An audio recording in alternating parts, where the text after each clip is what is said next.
Good morning, students. I am glad to meet you all with a new lesson, The Attic by Satyajit Ray. Before we detect what secret the attic holds, let me introduce 5 comparisons. The first one is the young man is as sharp as a dash. I am sure he will reach a high position in the company. 4 options are given: a knife, blade, razor, sword. So the answer is the young man is as sharp as a razor. Second one, the road continues as straight as dash. Options are an elephant, a track, an arrow, stairs. The road continues as straight as an arrow. Third one, he is as slippery as dash. You can never get a straight answer out of him. Options: a soap, an eel, an ice bubble. He is as slippery as an eel. Eel, a kind of fish. Next one. Our friendship is as firm as a rock, rubber, lead, iron. The option is rock. Our friendship is as firm as a rock. Last one. The huge room was as silent as dash. Student, trainer, goose, grave. The huge room was as silent as a grave. Good. Let's move on to the lesson. First, about the author. The title of the lesson is The Attic. What is the meaning of the word attic? Attic is a room at the top of a building under roof.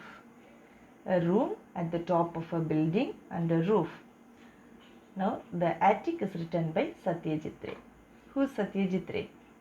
He is an Indian filmmaker, screenwriter, graphic artist, music composer and author. He was born in Kolkata. He authored several short stories and novels meant primarily for young children and teenagers. For you, he has written many short stories and novels. Ray was more interested in writing rather than filmmaking. His stories have been translated in Europe, the United States and many other countries. Ray received many awards including 32 National Film Awards by the Government of India, notably the Padma Bhushan in 1965 and the highest civilian honor, Bharat Ratna, shortly before his death. Now let's move on to the lesson, The Attic. Before I read and explain the lesson, I want to give the summary. Then it will help you to follow me when I read and explain. The narrator and Aditya are business partners. Aditya wished to visit his birthplace. He was going to visit the school after 29 years. He left the local school and his hometown after he had passed metric examination. He visited his old school and later visited Nagin uncle's tea shop, which was next to a grocery shop and opposite to a temple. There they met a strange person named Sasanka Sanyal. He is hard of hearing and could not see well either. He had no money to buy spectacles. Nagin uncle reminded Sanyal to go home as it's getting dark. Raising the lean right arm with dilated eyes, Sanyal began to recite a poem written by Tagore. He left the place with a gesture of namaste to nobody in particular. Aditya expressed his wish to visit his ancestral house. Reaching home, they climbed upstairs, reached the attic, the place where Aditya spent most of his time during his childhood. Amidst twigs, straws, broken things and pigeon droppings, he found a wooden packing case that he was searching for. He breathed a sigh of relief and went to a jeweler with that precious thing. Then they entered the house where Sanyal stayed. There was a lengthy conversation between Sanil and Aditya. The narrator remained passive during the conversation. At last, Aditya returned a medal. For that, Sanil is the real owner. Let's read and find out what the conversation is all about and what secret the medal carries with it. The attic. Beginning itself, I told you the meaning of the word the attic. Attic is a room at the top of a building under roof. Now, let me read the lesson. Aditya and I were returning from the site of our new factory at Deoganj. I told you they are business partners. We were driving along National Highway 40. We had reached a point where the road bifurcated, where the road divided into two. If we drove 10 kilometers along the road that branched off to the right, we would reach Brahmapur. So, Brahmapur is 10 kilometers away from the place where now they are. I asked Aditya whether he was interested in revisiting the place of his birth, which he had left after he had passed the matriculation examination from the local school to continue his studies in Calcutta. So, as soon as he passed his matriculation examination, he left his hometown to come to Calcutta for his higher studies.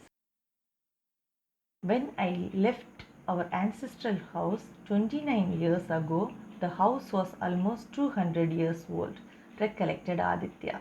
So Aditya initiates the conversation. Aditya says, 29 years ago, I left this place. That time itself, our house, our ancestral house, was 200 years old. I doubt if even the school building, which may have undergone many changes, will be recognizable anymore. Trying to revive old childhood memories may prove disappointing. So now he wants to visit his school. But he's telling, reminding all childhood memories are not always fun. Sometimes it carries bitter experiences. But he said he wished to visit the tea shop of Nagin uncle if it still existed and have a cup of tea there. So we took the turning to the right and decided to drive to Brahmapur, of which Aditya's ancestors were once the Zamindars. So now they are going to Brahmapur, where once Aditya's ancestors were playing the main role or the leading role in the place. Next. Aditya's father had left the ancestral home and moved to Kolkata, where he had set up his own business. So Aditya's father is a businessman. After his death, Aditya was looking after it and I was his friend and business partner. So Aditya took care of his father's business. Now this man, the narrator, was his business partner. It was the month of Magha, that is January to February by the English calendar, the middle of winter. By my watch, it was 3:30 in the afternoon. The sun was soothing. On either side of the road, there were paddy fields as far as the eye could see. The harvest was over and there had been a good crop that year. After about 10 minutes, we came to the local school. Beyond the iron gates were the playing field and the two-storied school building. We got down from the car and stood in front of the gate. So now they are near the school. They are in front of the gate. The school is two-storied building. I asked Aditya whether everything was still the same. He replied that everything had changed. Our school used to be one-storied. And now a new building has come up, which wasn't there. Were you not a good student? I asked. Yes, but my position was always second. So the entire thing is changed. When he was a child, the school was one-storied. Now it is two-storied along with a new building. He is asking, now the narrator is asking, are you a bright student? Are you a good student? Yes, but I always stood second. So someone came first. We decided to go and have tea at Nagin Uncle's tea shop, which stood next to a grocery shop and opposite temple dedicated to Lord Shiva. So what is grocery? The grocery store is engaged in retailing food products. Soon we caught sight of Nagin's tea cabin written on a signboard over the shop. This owner of the tea shop, now over 60, a little rustic. Rustic means he is a villager in appearance, with his white, neatly combed hair and clean look was the same as before. He was wearing a dhoti and a blue striped shirt that could be seen from under a green shawl. Not recognizing Aditya, he asked us where we had come from. Deoganj, Aditya replied. We are on our way to Kolkata. A little surprised, Nagin uncle asked why we were there. To have a tea at your shop, said Aditya. Certainly, besides tea, I have biscuits and savories. Savories means tidbits or some appetizer. Give us two nankattais each. We sat on two tin chairs. There was only one other customer sitting at a corner table, neither eating nor drinking tea, but sitting with his head bent as though he were sleeping. So there was a customer along with them. Addressing him as Mr. Sanyal, Nagin uncle reminded him to go home as it was already 4 p.m. Other customers would soon be coming. Addressing us, he said, with a wink in his eye, a little hard of hearing. So he introduced, Nagin uncle introduced Sanyal to the narrator and Aditya.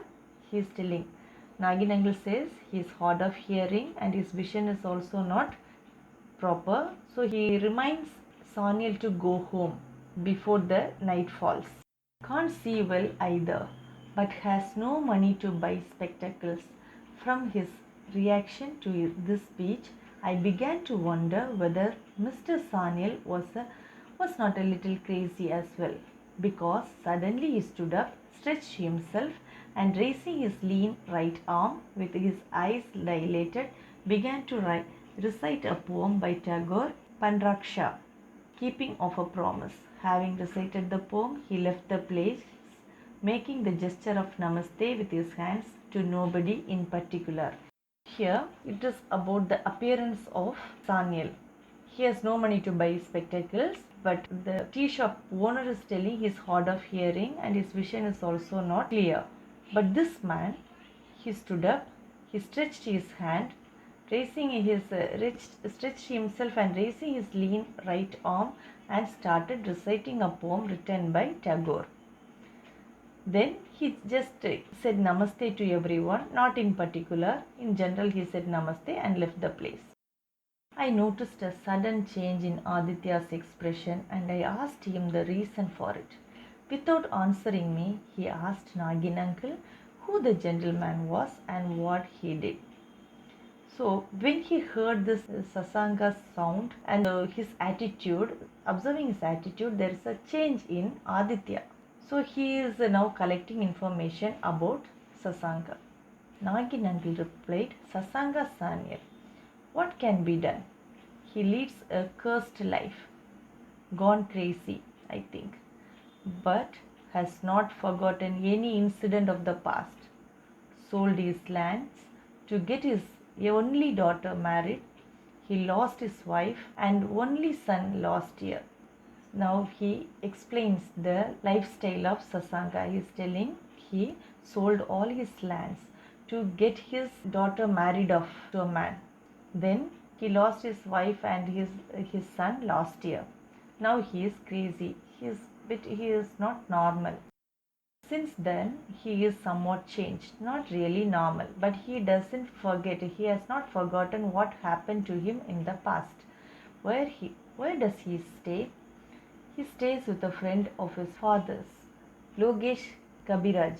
Sasanga comes here has tea and biscuits, and always remembers to pay, having an acute sense of self-respect. So every day he comes and has tea and biscuits, and he never forgets to pay money for that. He has high self-esteem, self-respect. But how long things will remain like this, I don't know. How far he can pay, I don't know. Having paid our bill and ascertained the location of Logesh Kabiraj's house, we got into a car. Ascertained means learned, or making sure of the place. Learned about the whereabout of Kabiraj. They left the place. We got into a car. Aditya was at the wheel. He expressed the wish to visit his house. Now he is telling this man. Aditya in the beginning said he wanted to visit his school, but now he expresses his wish that he wants to visit his ancestral house. So, do you do want to see your house after all? I said. Now he's all surprised. He's telling, do you want to visit your house? It has become essential to do so. Yes, it is important. I have a work there. His nerves seemed overwrought for some reason. He is upset now. We soon reached the house, which was surrounded by high walls. Even from the ruins, one could easily imagine how grand it must have been once upon a time. Now they reached the house. It is his father's house, ancestral house, but that appearance, uh, that appearance itself shows that they lived in a huge mansion once. We entered the building, climbed up the stairs, and reached the attic on the second floor of the house. So on the second floor there was a room under roof. It is an attic. This is my favorite room, said Aditya. The attic has always been a favorite with children. It is in the attic that the children seems to be in a world of its own. So attic is a world of any children. A portion of a wall of the attic had crumbled down. Now the appearance of the mansion broken down, and through the window that had been created we could see the sky, the fields, a part of the rice mill, the spire of the old temple. Spire means that the tower of the temple. In the whole house, the attic had probably been the worst hit by wind and weather. The floor was strewn means scattered, with twigs and straw and pigeon droppings. Among other things, there was a broken cricket bat, the remains of an armchair, and a broken packing case. Aditya got on top of the packing case and pushed his hand inside the ventilator, thus upsetting a sparrow's nest, a part of which fell to the ground. However, he heaved a sigh of relief when he had got what he had been looking for.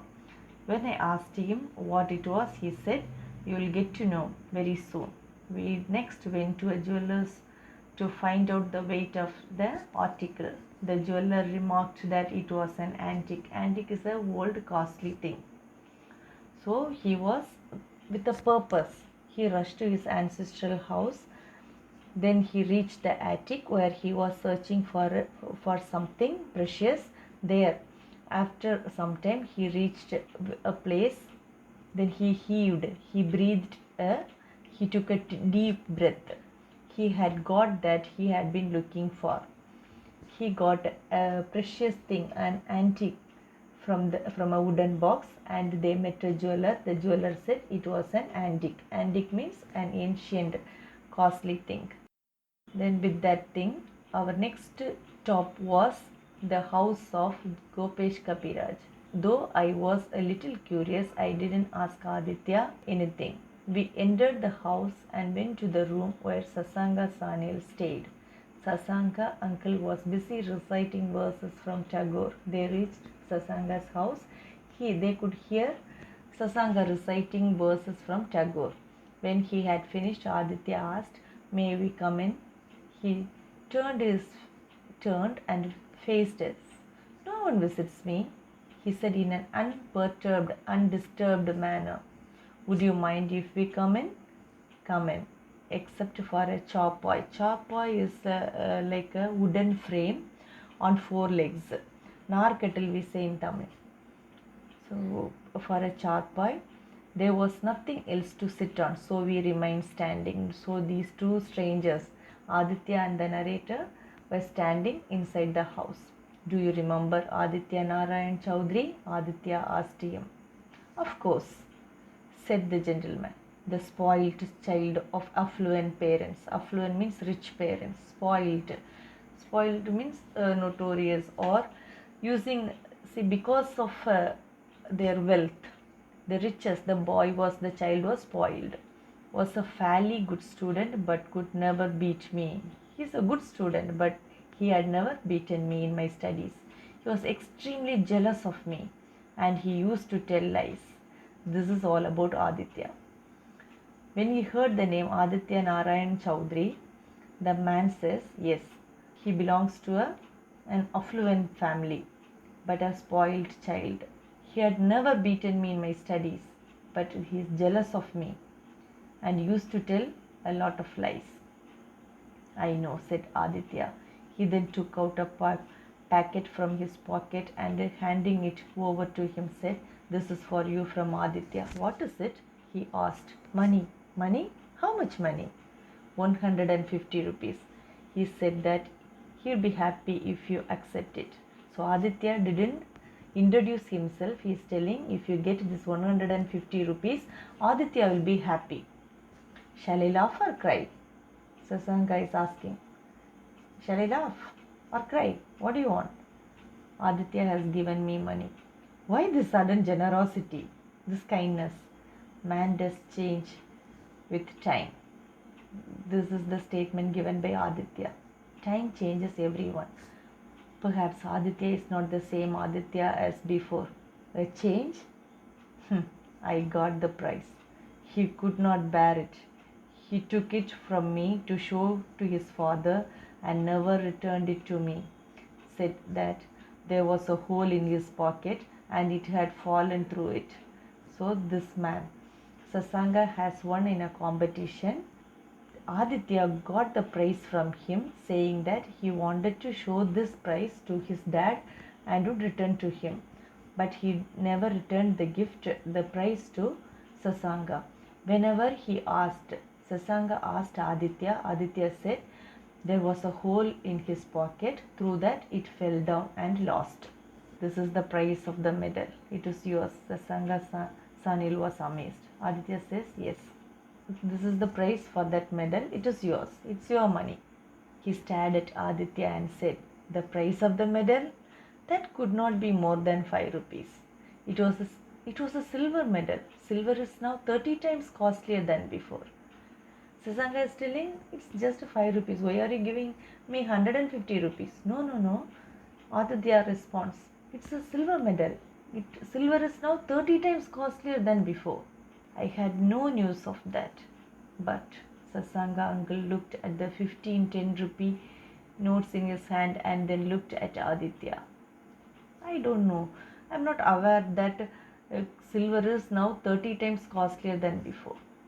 So then he closely observed the papers, the rupees, and said, there was completely new expression on his face. He said, Aditya, this smacks too much of charity, doesn't it? We remained silent. He addressed Aditya. Aditya didn't introduce himself as Aditya to this Sasanga, but Sasanga himself says, Aditya, this hits too much charity. It shows your kindness. We remain silent, peering intently at Aditya. Peering means looking at him with all interest. Sasanga smiled and said, I had recognized you at Nagin uncle's tea shop by that mole on your right cheek. Now he revealed the truth that Sasanga recognized Aditya at the tea shop itself. The mole on his right cheek helped him recognize who Aditya is. I could see you had not recognized me. So I recited the same poem that I had recited on the prize giving day on purpose so that you may remember. I recognized you, but I noticed that you didn't recognize me. That is the reason. In fact, for that I said I recited the same poem which helped me win the prize. just to make you remember the incident, and I left the place. Then, when you came to visit me, I couldn't help venting my anger on you. But when I saw you, no, I couldn't control my anger. You have done the right thing. Your grievances are absolutely justified, but I will be happy if you accept the money, said Aditya. Aditya said, what all you say is right. You are upset and you have all right to scold me, but accept the money. Sasanga Sanil shook his head and said, no, money will soon be spent. I would have preferred to have the medal if it were possible.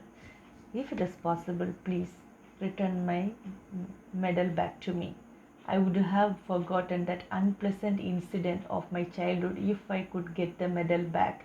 If I have the medal in my hand, there is a chance for me to forget that bitter incident. So the medal that had been hidden in the attic for 29 long years was eventually restored to its owner.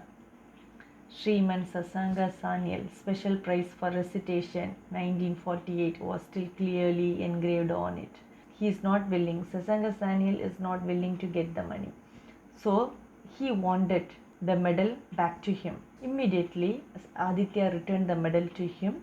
It is clearly written, even till date. The inscription is very clear. What is written on the medal?